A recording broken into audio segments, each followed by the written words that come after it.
Robert Hooke, जो कि cork की पतली काट का अवलोकन कर रहे थे, उन्होंने पाया कि इसमें छोटे-छोटे प्रकोष्ठ हैं, जो कि मधुमक्खी के छत्ते से मिलते-जुलते प्रतीत होते हैं। उन्होंने इसे स्वनिर्मित सूक्ष्मदर्शी से देखा और इन प्रकोष्ठकों को कोशिका कहा। बच्चों, आप जानते ही हैं कि आज भी इसी शब्द का उपयोग हो रहा है और यह शब्द है कोशिका। यह है हमारे जीवन की मौलिक इकाई। आओ बच्चों, एक क्रियाकलाप द्वारा हम प्याज की झिल्ली के अंदर की संरचनाओं को देखते हैं। प्याज का एक छोटा टुकड़ा लो। चिमटी की सहायता से हम प्याज की अवतल सतह यानी कि भीतरी सतह की झिल्ली को उतार लेंगे। इस झिल्ली को तुरंत पानी वाले वॉच ग्लास में रख लेते हैं। इससे झिल्ली मुड़ने अथवा सूखने से बच जाएगी।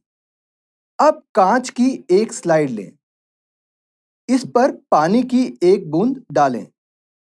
अब वॉच ग्लास से रखी झिल्ली के इस छोटे टुकड़े को इस स्लाइड पर रख दें।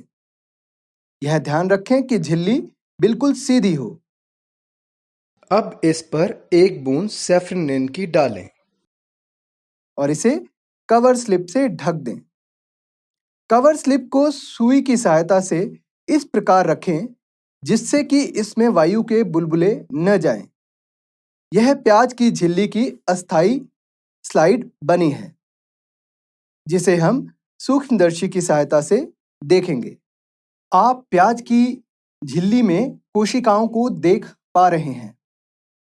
यदि आप किसी अन्य प्याज की झिल्ली को भी इसी प्रकार से देखेंगे तो आप समान आकार की आकृतियां ही देख पाएंगे, यानी कि प्याज के आकार से इसका कोई संबंध नहीं है। इसका अर्थ यह हुआ कि प्याज कोशिकाओं से बना है। न केवल प्याज, सभी जीव जंतु जिन्हें हम देख पाते हैं कोशिकाओं से बने हैं। जीवों के प्रकार। जीव दो प्रकार के हो सकते हैं, एक कोशिकीय जीव और बहुकोशिकीय जीव। एक कोशिकीय जीवों के उदाहरण हैं अमीबा, क्लैमिडीमोनास, पैरामीशियम, बैक्टीरिया, शत्रुमुर्ग का अंडा। बहुकोशिक जीव के उदाहरण हैं मनुष्य, जानवर और सभी जंतु। बहुकोशिक जीवों में विभिन्न प्रकार की कोशिकाएं होती हैं। मानव शरीर में भी विभिन्न कोशिकाएं होती हैं, जैसे कि तंत्रिका कोशिका, वसा कोशिका, शुक्राणु, अंडाणु, रुधिर कोशिकाएं, चिकनी पेशी कोशिकाएं। बहुकोशिक जीवों में श्रम का विभाजन होता है, जैसे कि मनुष्यों में हृदय रक्त को पंप करता है, वह अमाशय भोजन को पचाता है। इसी प्रकार एक कोशिक जीवों में भी, जैसे कि अमीबा, श्रम का विभाजन होता है। कोशिका में कोशिकांग होते हैं। प्रत्येक कोशिकांग का अपना कार्य होता है। यदि इन्हें परिभाषित किया जाए तो हम कुछ इस प्रकार से परिभाषित करेंगे। प्रत्येक कोशिका में कुछ मूलभूत कार्य करने के लिए कुछ विशिष्ट घटक होते हैं, जिन्हें कोशिकांग कहा जाता है। अब जान लेते हैं कि कोशिका किस प्रकार संगठित होती है।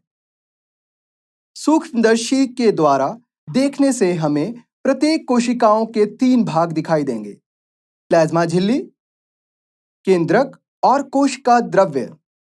सबसे पहले प्लाज्मा झिल्ली अथवा कोशिका झिल्ली। यह कोशिका की सबसे बाहरी परत है। प्लाज्मा झिल्ली कुछ पदार्थों को अंदर और बाहर आने जाने देती है। यह अन्य पदार्थों की गति को भी रोकती है। इसी कारण कोशिका झिल्ली अथवा प्लाज्मा झिल्ली को वर्णनात्मक परागम्य झिल्ली कहा जाता है। अब प्रश्न यह है कि पदार्थों की गति होती कैसे है। हम विसरण के बारे में पहले भी पढ़ चुके हैं। पदार्थों की गति उच्च सांद्रता से निम्न सांद्रता की ओर होती है। कुछ यही कोशिका में भी होता है। जब कार्बन डाइऑक्साइड, जो कि एक कोशिकीय अपशिष्ट है, कोशिका में अधिक हो जाती है, एकत्र हो जाती है, तो इसकी सांद्रता बढ़ जाती है।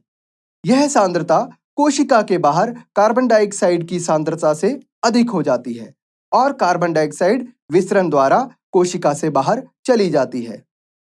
इसी प्रकार ऑक्सीजन भी कोशिका के भीतर आती है। जल भी विसरण के नियमों के अनुकूल व्यवहार करता है। जल के अणुओं की गति जब प्लाज्मा झिल्ली से होती है तो उसे परासरण कहा जाता है। आओ एक उदाहरण द्वारा इसे समझते हैं।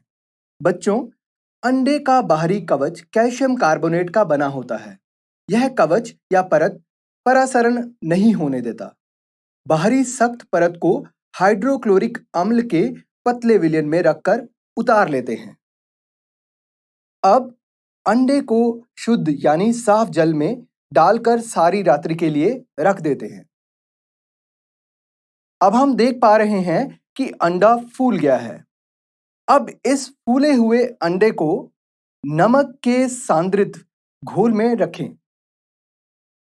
5-6 घंटे बाद हम देख पा रहे हैं कि अंडा सिकुड़ गया है।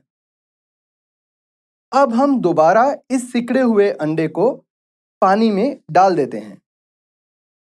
अब आधे घंटे बाद हम देख पा रहे हैं कि अंडा फिर से फूल गया है। बच्चों, इस प्रक्रम में सबसे पहले जब हमने अंडे को शुद्ध जल में रखा था तो अंडा फूल गया था। ऐसा इसलिए हुआ क्योंकि अंडे के अंदर जल की मात्रा कम है और बाहर अधिक, यानी कि जल बाहर से अंदर की ओर गति करेगा और अंडा फूल जाएगा।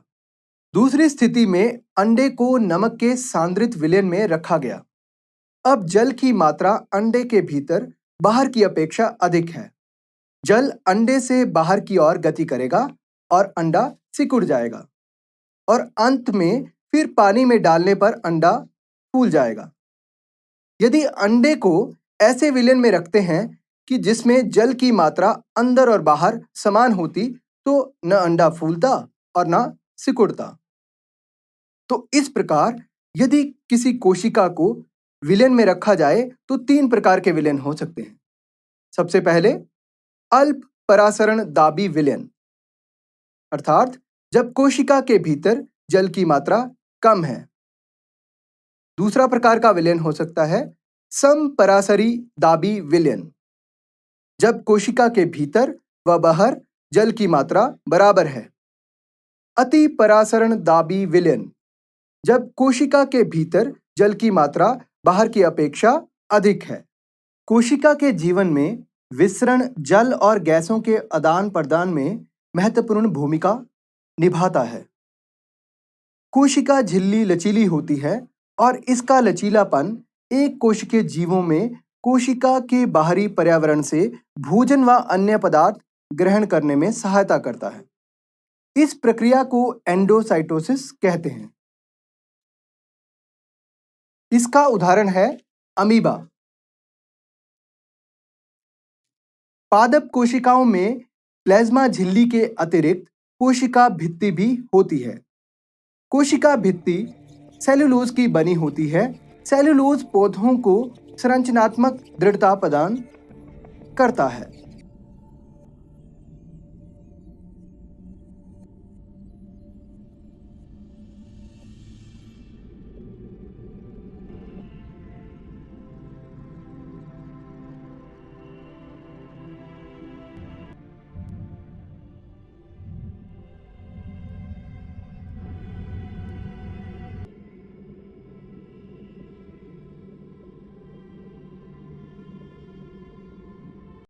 कोशिका भित्ति पौधों, कवक व बैक्टीरिया की कोशिकाओं की अपेक्षाकृत कम तनु विलयन यानी कि अल्प परासरण दाबी विलयन में बिना फटे बनाए रखती है।